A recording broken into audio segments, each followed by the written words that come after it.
Bonjour à tous, donc effectivement bienvenue à cette étude de cas. Donc on va essayer de voir ensemble un cas client qu'on a vu en agence d'un acteur BTP national. Alors je ne pourrais pas dire son nom, je vous expliquerai pourquoi juste après.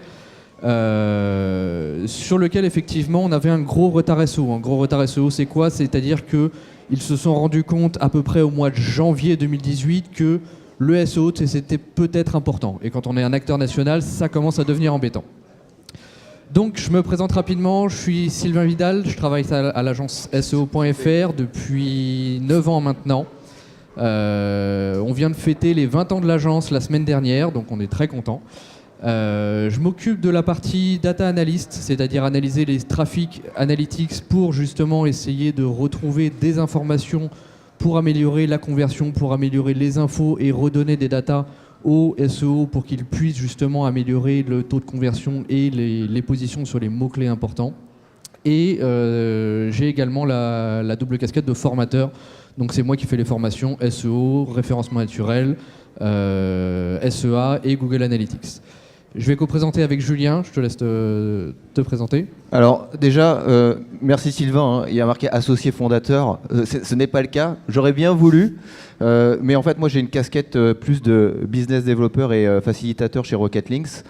Je vais juste parler de mon parcours juste d'avant, comme ça permettra peut-être de remettre les choses en place. C'est qu'effectivement, j'ai été associé fondateur d'une autre société qui s'appelle Dynamique Entrepreneuriale. En fait, c'est un média digital, print et événementiel.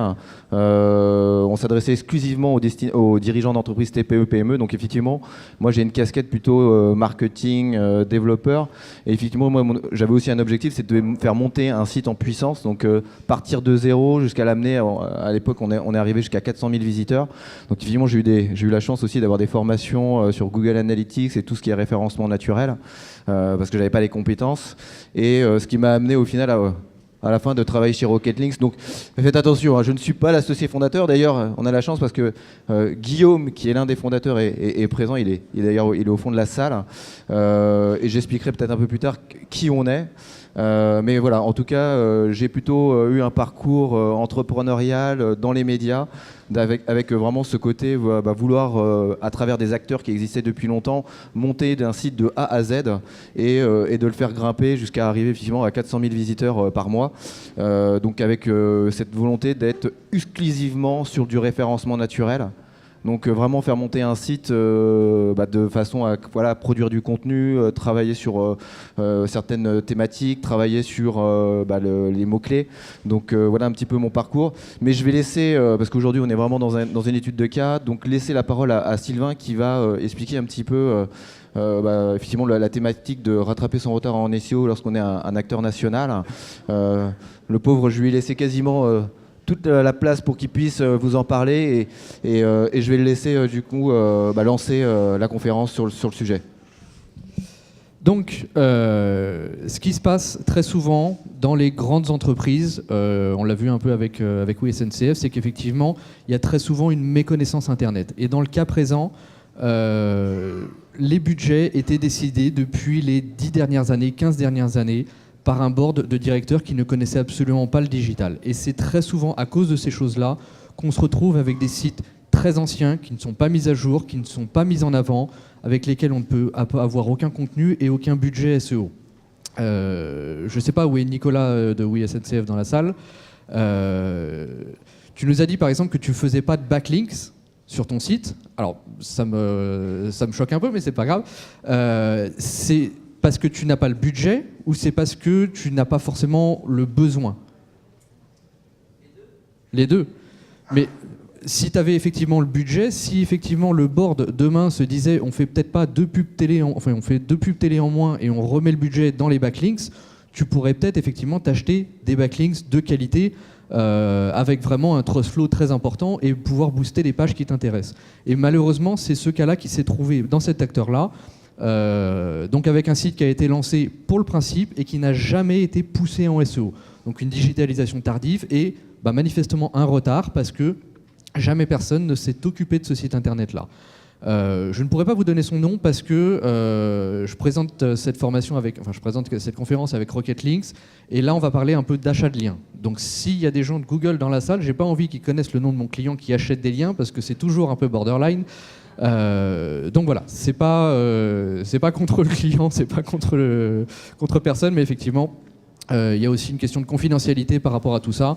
Même si les liens sont achetés, sont propres, c'est-à-dire qu'ils ont été très bien contextualisés, il y a du contenu, on a expliqué pourquoi les encres ne sont pas suroptimisées, tout est là, je ne peux quand même pas donner le nom du client.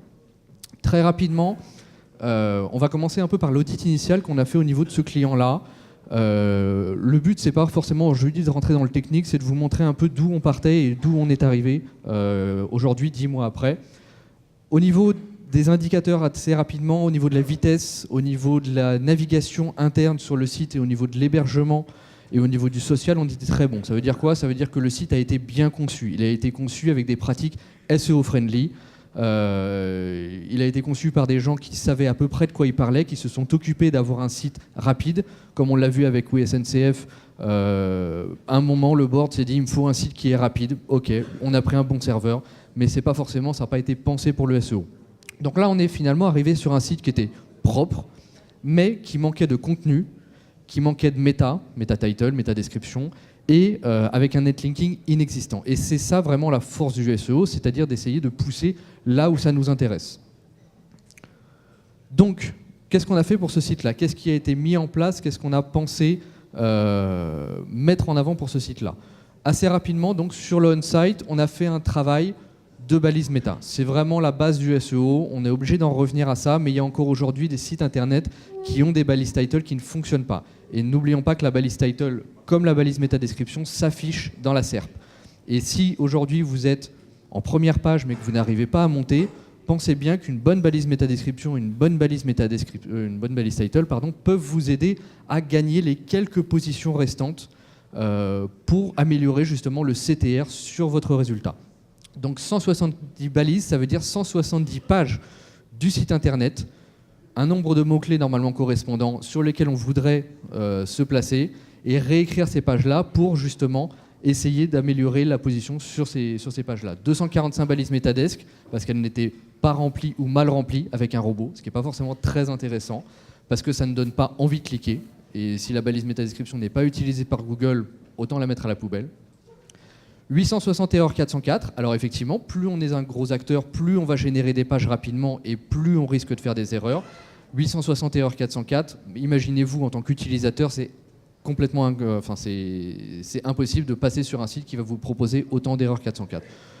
Et 155 codes 300 optimisés, ça veut dire quoi? Ça veut dire des redirections en boucle. Avant d'arriver de la page A à la page B, il y avait 3, 4, 5 redirections parce que le HTTP est redirigé vers le HTTPS avec et sans les 3 W, avec et sans le /fr/. Il y avait des combinaisons comme ça qui faisaient perdre beaucoup de trafic. Et quand on commence à faire du netlinking vers des pages qui derrière sont réoptimisées en 301 ou sont redirigées, n'oublions pas qu'on perd un peu de jus. C'est-à-dire, on estime à peu près à 15% le jus qui est perdu à travers une 301. Donc si vous avez à peu près 3 301 qui partent avant d'arriver vers la page finale, c'est autant de jus qui est perdu en SEO et c'est autant de netlinking qui est perdu quand on reçoit ce qu'on devrait recevoir avec le site internet qui nous fait un lien. Donc finalement, le travail on-site, il était assez rapide et assez simple. On n'a pas eu besoin de travailler sur l'hébergement, on n'a pas trop eu besoin de travailler sur la vitesse. Là, par contre, où on a eu un vrai impact sur le site internet, c'est au niveau du contenu. Pourquoi? Comme je vous ai dit, le contenu était trop faible et comme trop souvent sur les sites internet, on va se cantonner à présenter assez rapidement sur une page de catégorie un produit. Ce qui va nous manquer et ce qui nous a manqué sur le site internet là, ça a été la mise en place d'un silo pour justement pouvoir répondre à de très nombreuses expressions, à de très nombreux mots-clés. Donc toutes les recherches qui ont été faites et tous les mots-clés qu'on a réussi à isoler au moment de l'audit ont fait l'objet d'une page, ont fait l'objet de la création d'un contenu mis en place à l'intérieur d'un silo. Le silo est spécifiquement construit et spécifiquement mis en place sur le site internet pour qu'il ne gêne pas la navigation de l'utilisateur. Faites attention quand on vous demande, je parle en tant qu'agence, mais si vous le demandez à vos clients ou si vous êtes client final, quand on vous demande du contenu sur votre site internet, Le but n'est pas d'embêter l'utilisateur quand il passe sur la page. C'est pas de lui présenter un pavé de texte immense que personne ne lira. Le but, c'est peut-être de créer des pages spécifiques qui seront seules à se placer, qui auront un impact SEO, qui se placeront par elles-mêmes, avec du netlinking, on en reparlera juste après, pour répondre à une question ou une interrogation, et en bas de page, un CTA pour emmener vers la page qui va m'intéresser. Sur cet acteur BTP, il y avait une partie isolation, on a créé une partie /isolation, /FAQ, et à l'intérieur, l'isolation phonique.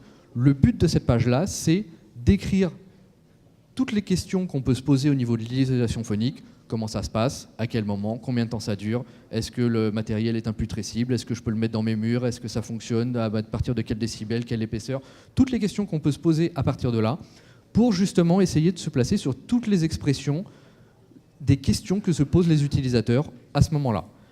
Et après, en bas de cette page-là, je mets un CTA, c'est-à-dire vous voulez de l'isolation phonique, contactez notre service client ou allez sur notre site internet si vous êtes un site e-commerce. Et à ce moment-là, effectivement, vous savez que vous pouvez commencer à convertir. Le but de cette page-là, c'est pas forcément qu'elle soit assez accessible directement depuis le menu, parce que on verra, ces pages-là, vous pouvez en avoir 50, 100, 200, 300, 500. C'est qu'elle soit accessible peut-être à travers un footer, un lien de footer, information pratique, et derrière, j'accède à toutes ces catégories-là. Mais vraiment, le but de ces pages-là, c'est qu'elles se placent par elles-mêmes, toutes seules. Pour essayer de ne pas embêter le moteur et surtout de ne pas lui donner trop d'informations en même temps, on est parti sur un rythme de création de 5 textes par semaine. Ça peut paraître beaucoup si vous n'avez pas forcément d'agent de rédaction. Je reprends encore une fois l'exemple de WSNCF, si vous avez un pool de rédacteurs, 5 textes par semaine, c'est vraiment pas exceptionnel. Attention surtout à ne pas faire trop de différence par rapport à votre site actuel. Si vous avez un site de 50 pages et que vous envoyez à Google 500 pages d'un coup, ça risque de lui faire un peu bizarre, dans le sens où il n'arrivera pas à prendre en compte toutes ces nouvelles pages. Il va passer son temps à découvrir les nouvelles pages, il ne va plus forcément crawler les anciennes, et vous risquez effectivement d'avoir pas forcément une pénalité, mais vous risquez d'avoir un indice de fraîcheur sur vos pages anciennes qui va diminuer, et potentiellement un positionnement qui peut diminuer. Donc le but, c'est de donner à Google quelque chose et un rythme soutenu, mais surtout un rythme qu'il est capable d'absorber. Ça, vous pouvez le voir avec l'analyse de log, on peut le voir avec OnCrawl, on peut le voir avec différents outils, justement pour essayer de ne pas forcément noyer le moteur. Et on a essayé également retravailler le maillage interne. Le maillage interne est extrêmement important, surtout sur ces sites-là, surtout si je rajoute des informations. C'est-à-dire sur les pages déjà connues du moteur de recherche, je peux faire un lien vers la nouvelle page du silo qui va répondre à cette information-là. Sur ma page produit d'isolation phonique, je dis plus d'informations sur l'isolation phonique ou FAQ sur l'isolation phonique et je renvoie sur ma nouvelle page de FAQ. Et pareil sur le silo, alors normalement là ça se fait plus en CTA, c'est-à-dire en call to action. À la fin de ma page de silo sur qu'est-ce que l'isolation phonique, je renvoie vers ma page produit. Et comme ça, essayer de créer un maillage interne logique. Vous pouvez le faire si vous n'avez pas forcément d'éléments logiques, vous pouvez le faire avec les 5 produits, les éléments, nos clients aiment également, comme on peut voir sur Amazon. Ça fonctionne également. Si vous avez une manière de le faire de manière logique, n'hésitez surtout pas à le faire. On reparle en fait encore du maillage, hein. C'était la première étude de cas.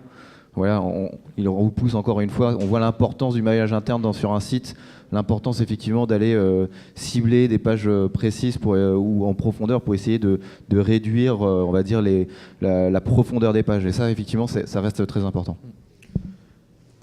On a fait également un extrait donc, que vous voyez là sur la construction du site internet, c'est-à-dire comment est organisé le site internet. Vous voyez, si vous savez lire un peu ce type de graphique-là, qu'il est plutôt bien construit. C'est-à-dire que vous avez votre page au centre qui est existante et qui fonctionne, et des branches qui partent. Les branches qui partent, celles qui sont en premier, ce sont les pages produits. Donc, vous allez avoir l'isolation, vous allez avoir la fenêtre, vous allez avoir tous ces grandes catégories-là qui vont chacune être redécoupées en les différents produits à l'intérieur de cet élément-là. Prenez le site, c'est pas ça, mais si vous prenez le site de Leroy Merlin, vous allez avoir les grandes catégories de produits et à l'intérieur les sous-catégories et encore en dessous les produits éventuellement de cette gamme-là. Le deuxième tiers de cet éclaté-là, c'est l'actualité et les pages de conversion. Donc vraiment les pages qui ont été créées spécifiquement pour AdWords, les pages d'actualité, le blog, les actus, les éléments presse, tous ces éléments-là qui sont à part du site internet.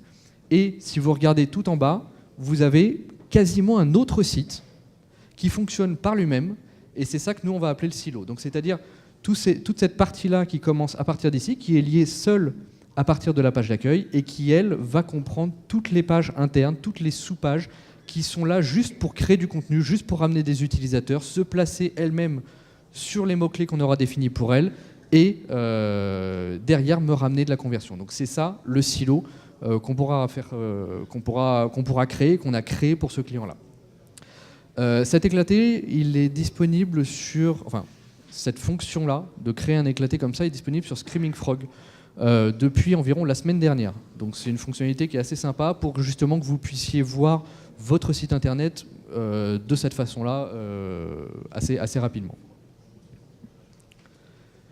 Je vais laisser Julien. Donc, on a travaillé également sur ce site-là sur la partie netlinking. Comme je vous l'ai dit au début, la partie netlinking était vraiment inexistante dans le sens où ils bénéficient un tout petit peu de leur notoriété. Je vais y arriver. Parce que c'est un acteur BTP national, mais à aucun moment ils n'avaient créé une réelle stratégie de netlinking. Ils n'avaient jamais fait de communiqué de presse, ils n'avaient jamais fait d'achat de liens, ils n'avaient jamais essayé de contacter des sites d'information ou des blogueurs. On partait vraiment de zéro, à part quelques annuaires qui avaient dû être faits à l'époque par le stagiaire qui était passé là et qui avait entendu parler du SEO, qui a fait 3 annuaires. On est vraiment parti de zéro. Donc on a contacté, on s'est mis ensemble avec Rocket Link sur ce projet-là pour essayer de leur créer une stratégie de netlinking cohérente par rapport à toute la stratégie qu'on a mis en place. Alors là, c'est le petit moment pub, mais vraiment très court. Alors je vais plutôt partir dans ce sens. Qui ne connaît pas Rocket Links ? Ah, ça va, ça me rassure d'une certaine manière, c'est la minorité.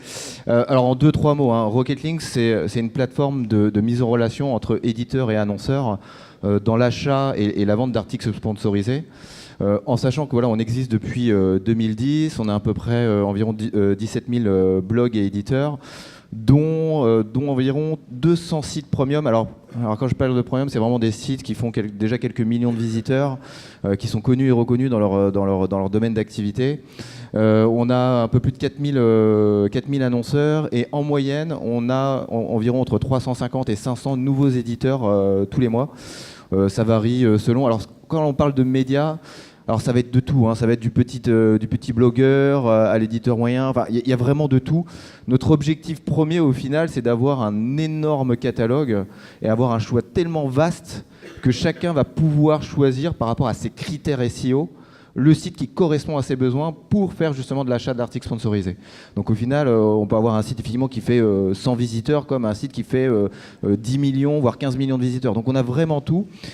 L'avantage de Rocket Link, c'est que derrière, on a des API qui, type SEMrush, type SimilarWeb, qui permet au final de faire un tri naturel à travers des filtres et donc de choisir les sites qui correspondent aujourd'hui à vos attentes.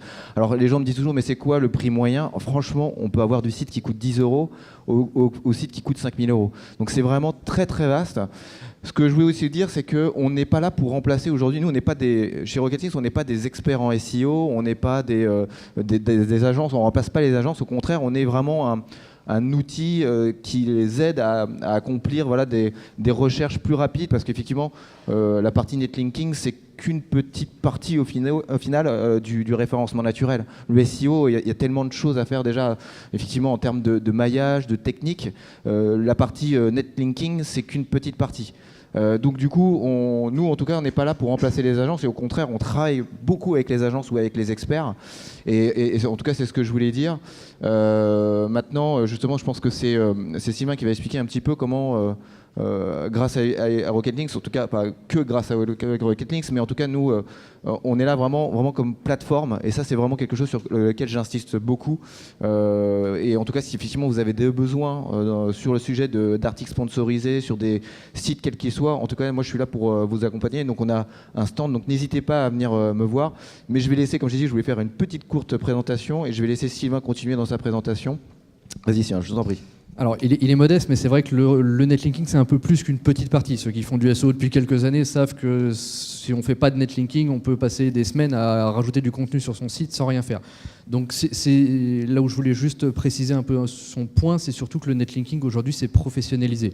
Là où il y a quelques années, on faisait des annuaires, on pouvait lancer quelques sites et contacter 3 liens, contacter 3 éditeurs et leur proposer un lien, on avait à peu près fait notre netlinking. Aujourd'hui, si on veut se battre, et dans le cas de notre client, si on veut vraiment pousser vraiment sur des secteurs d'activité, il faut qu'on soit capable de contacter assez rapidement des gros éditeurs.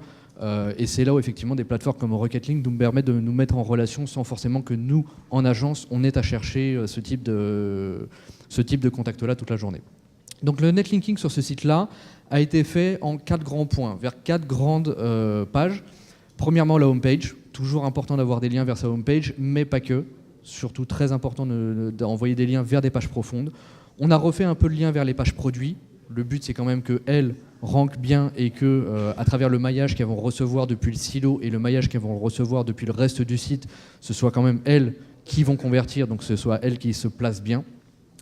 Et les 2 derniers points, un netlinking important vers le haut du silo. Le haut du silo, c'est quoi? C'est vraiment les premières pages, pas forcément les pages de questions, toutes les pages qu'on aurait pu créer, mais vraiment les pages les plus importantes, la FAQ isolation, la FAQ fenêtre, la FAQ travail du bois, toutes les hautes pages, parce qu'elles peuvent vraiment redistribuer le jus derrière à l'intérieur du silo. Ça a été un travail important. Et vers les pages profondes du site internet.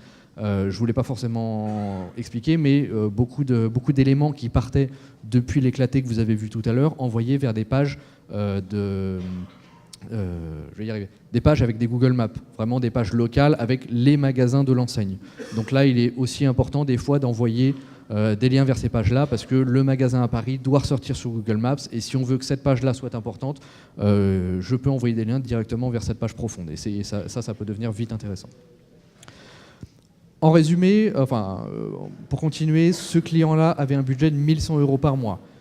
Tous les sites internet et toutes les agences et tous les acteurs ne peuvent pas forcément lâcher 1100 € par mois d'achat de liens. On en est bien conscient, c'est effectivement le point d'où SNCF, c'est que quand on est un acteur national et qu'on commence à lâcher un peu de budget, on peut effectivement se permettre d'acheter des liens.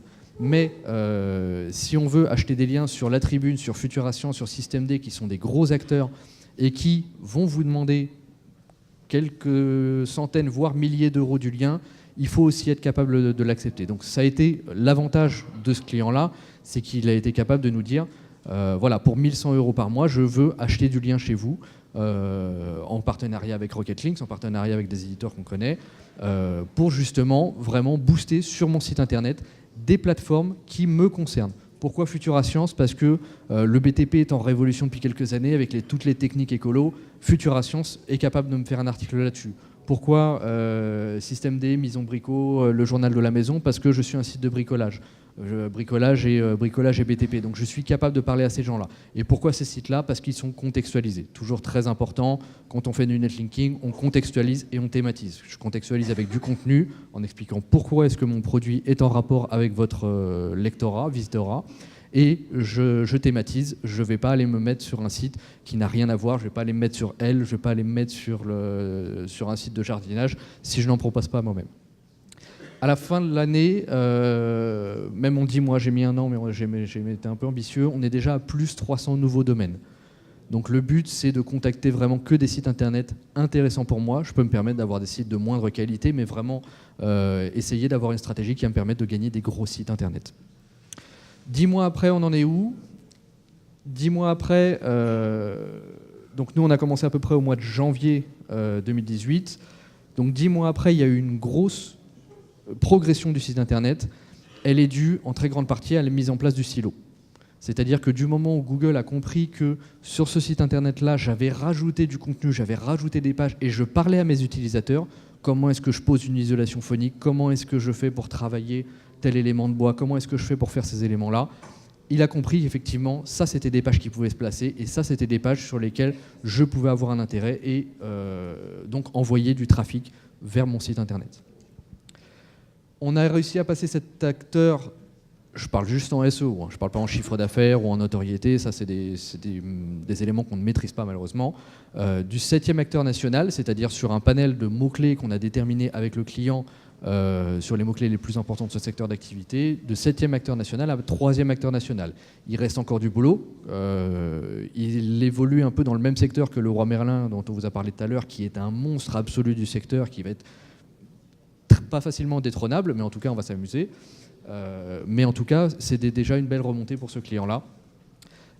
Et surtout, il a eu plus de trafic, plus de conversions, et c'est surtout ça qui l'a intéressé. Donc il est toujours assez difficile de mesurer les résultats précis des conversions. C'est sûr qu'un visiteur qui va lire votre page que vous aurez créée dans le silo avec un élément contextualisé et qui ne va pas forcément passer par le formulaire, mais vous appeler ou aller dans la boutique à côté de chez lui, il est très difficile de mesurer ces éléments-là. Il y a aussi beaucoup de gens qui vont venir sur le site internet, ça explique la différence entre le trafic et la conversion, qui vont venir sur le site, lire uniquement votre article et se dire ok c'est génial et le faire par eux-mêmes, qui n'ont pas forcément d'intérêt à convertir ou où le projet n'est pas forcément encore abouti.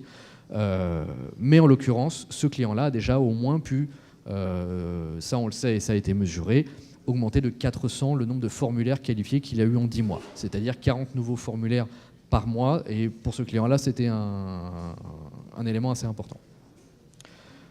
Assez rapidement, une courbe de Rank Explorer, si je ne dis pas de bêtises. Donc là, il y a eu la mise à jour du mois d'août. Donc la mise à jour du mois d'août a un peu impacté ses résultats, mais si vous regardez la courbe noire qui est son top 10, le top 10 continue à monter. La courbe bleue, c'est le top 100. Donc pour l'instant, on ne s'occupe pas forcément du top 100. Pourquoi est-ce qu'on travaille plus le top 10 ? C'est pour ça qu'on fait les balises métadescription et les balises métatitle, parce qu'elles vont nous aider à augmenter le CTR. Donc c'est vrai qu'on a plus tendance à se concentrer sur le top 10 que sur le top 100. On a perdu des positions au top 100. La mise à jour ETA a été faite au mois d'août, donc on est encore en période de regarder pour essayer de trouver les dernières failles pour essayer d'améliorer un peu ce système-là. Mais dans tous les cas, tant que le top 10 continue à grimper, pour ce client-là, c'est toujours très bénéfique. Conclusion technique des éléments qu'on a pu voir, on est en 2018, malheureusement il y a encore beaucoup de sites qui ont des problèmes de vitesse, donc sur ces sites-là on n'a pas eu trop de problèmes, mais c'est vraiment un conseil qu'on donne et qu'on est obligé de faire sur malheureusement la plupart des sites internet, la vitesse du site, le temps de chargement, le site internet, le time to first byte, vraiment tous ces éléments-là qui doivent être optimisés, racés comme une Formule 1. Le contenu, soit à l'intérieur du site internet, des fiches produits, des fiches catégories, soit à l'intérieur d'un silo, si vraiment vous voulez étaler votre science, et je vous le conseille, étaler votre science sur votre site internet au niveau de votre silo, c'est vraiment une bonne chose, c'est quelque chose qui a très très bien marché pour ce client-là. Augmenter et améliorer vos balises métadescription qui peuvent s'afficher dans la SERP, et pour essayer d'améliorer votre taux de clic, c'est ce qui permet à notre client de gagner les dernières places, de passer de 5e à 4e, de 4e à 3e, d'essayer d'augmenter un peu ces dernières places-là.